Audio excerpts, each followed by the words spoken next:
creatively, the story demanded that her body deteriorate as it tries to adjust to this living creature within her. Here's a person who's only 110 pounds and she's going to drop down to 70 pounds by the delivery of birth. How do you achieve that? Physically, you can't do that. You have to do that through the support of visual effects and prosthetic appliances and special makeup and lighting and camera moves. And when you marry all these elements together, it enables us to achieve what the demands of the script are. I can't think of another movie that's done this yet. To take a huge, maybe, half of a movie, take your lead character, played by Kristen Stewart, well established in his part, and every single shot is a special effect. It's been done with virtual characters, but this is a completely realistic central character who you are just meant to accept as someone who's getting thinner and thinner and thinner. So it was a real challenge because the whole idea was to feel viscerally the price that this woman is paying.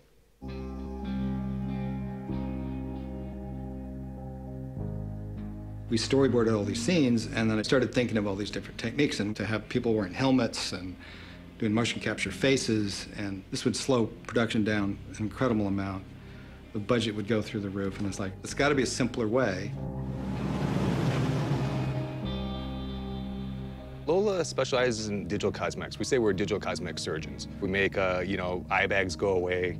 If a star is, working till 3 in the morning, we make them look, fresh and lively. They work with a Beverly Hills plastic surgeon who describes how people age, or what makes them young, what makes them older, and how you would tighten things, where you press and where you push in. We came in the process fairly early on this. They felt our approach was probably the best for this movie. Edson Williams came up with this technique of making people look younger. That was hand done. It wasn't a computer program. It was just sort of the art of visual effects.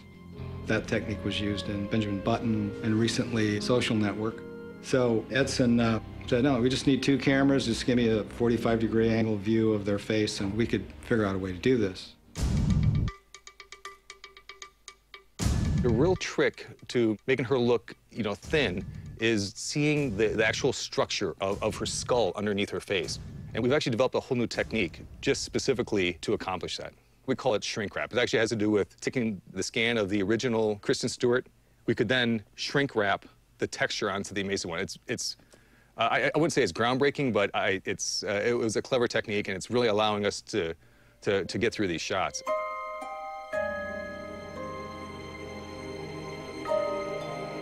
We took this striking, emaciated 3D head, we tracked it into the scene, and then we literally took the original photography and we shrank it onto the puppet. We're doing about 300 shots, just under 300 shots. And you can make anyone look great on one shot, but to make them look consistent across the whole scene is really a big challenge. This shrink wrap technique is really allowing us to keep a consistent look. It's almost like painting, but the computer will track that shape once it's done to help you along. But it's a lot of hand manipulation. It's still the artist gets in there and does it by hand. A lot of the artists we have here, we brought in with no compositing experience. We have a lot of guys from film school, and we have a lot of guys with photography backgrounds. And we have several of our best artists were traditional artists doing anatomy. So they were very well versed in the proportions of the human body because they went to school as almost like medical illustrators. I'm sorry, you guys. It'll be way better if we just give me a minute and we just go from the Here we go. You're coming home soon, right? Okay, Dad, I don't want you to freak out. But I'm going to a medical center in Switzerland. Kristen there's a lot for her to do as an actress, and we wanted to keep all her emotion. We wanted to keep her, the way her eyes look, the way her lip quiver. We wanted to retain all that. The other techniques previously would have been to make a 3D face and try to animate that. It's like, we're not animating anything. We're just following and we're thinning.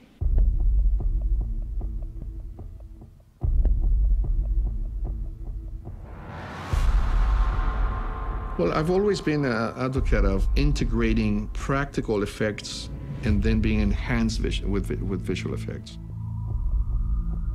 It not only helps her performance, but also helps to address it visually. I'd never worked with prosthetics before. It's crazy. You know, you walk by a monitor and you're like, that's not, wow, that's not me. People would be like, oh my goodness. And I'd be like, no, I don't just look that bad right now. I mean, you know, obviously I've got, you know, yeah. So they did a great job. They looked very real. We've got a great prosthetics company, which is actually doing, you know, chest pieces and cheekbones. Did something sort of strange to the bridge of my nose and my chin. They plan on digitally reducing that. So it's a combination of old school Hollywood prosthetics and new school digital help.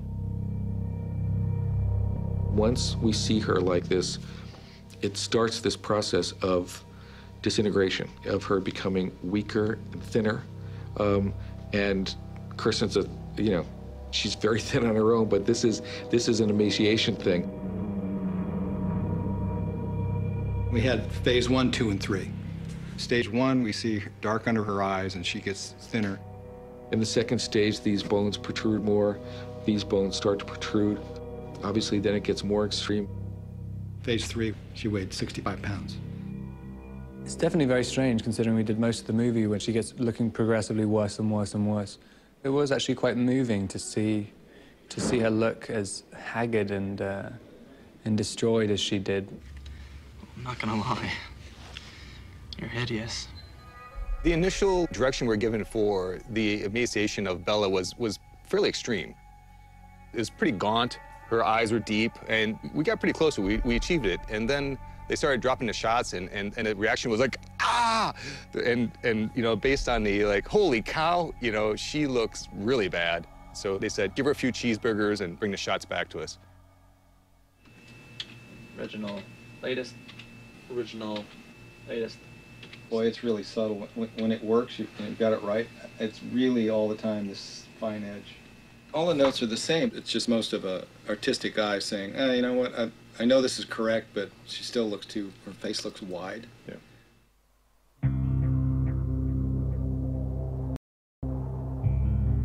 The trickiest scene is where we move past her back onto Bella's face. This is a point where she really is literally skin and bones. So on the face, we used the shrink wrap technique.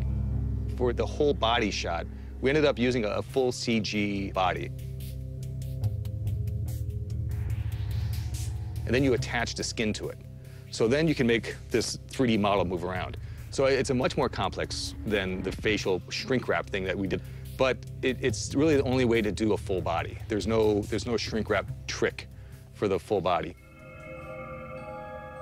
When I saw this in the first screening, everybody was just dead silence. And I wasn't sure, like, oh my God, they hate it. They said it freaked everybody out.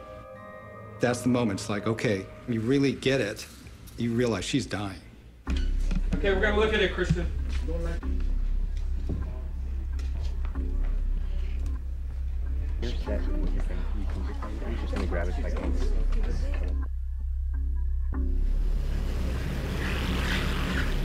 They created this doll. It's this thing, I don't know what to call it, that looks just like Kristen, minus 50 pounds.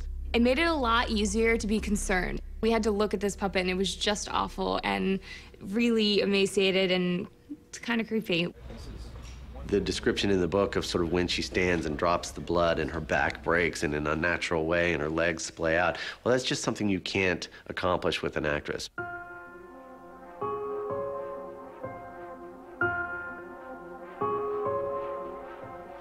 Hi, welcome to the Legacy Effects trailer. We've created this likeness of Bella in her emaciated state. So to make a piece like this, it was involved in several steps. The team of guys did a traditional life cast on her, which provides the subtle, skin texture, but we also had her scanned digitally. So we had her from head to toe scanned. Then in the computer, we took her scan and we manipulated that into getting this emaciated look. Fingers can be positioned, and it's pretty lifelike. You get all the bone rotations, legs as well. It's as lifelike as you can possibly make it. Really nice. Great job. It was incredible when the Bella doll finally appeared on the set. She was sort of like hanging, you know, at the corner of the soundstage. When we showed her the puppet, we had some very funny moments when she looked at herself. I've always wanted to hang out with myself. And she started punching it. I really do feel so inclined to, like, Hit her. Why? slap her. I don't know, like, because she's all upset. Snap out of it. Snap out of it. They did a fantastic job. It felt so much like her, and yet like this other version, this horribly sick version of her. I was surprised Kristen wasn't more freaked out by it.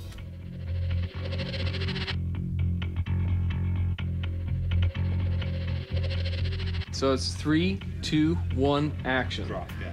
3, 2, 1, drop. Ooh, I should have That pulled. worked. Yeah, I felt like I was late. I mean, though. I was looking at a person for like 3 seconds. Here we go. I think just like taking it in first at this moment. And I'm standing like an idiot like this. But slow-mo, it'll be fantastic. Yeah, but no, you don't understand. I stand like this sometimes. This is not the first time this has happened. Everybody set? Roll camera. Speed and set. 3, 2, 1, go.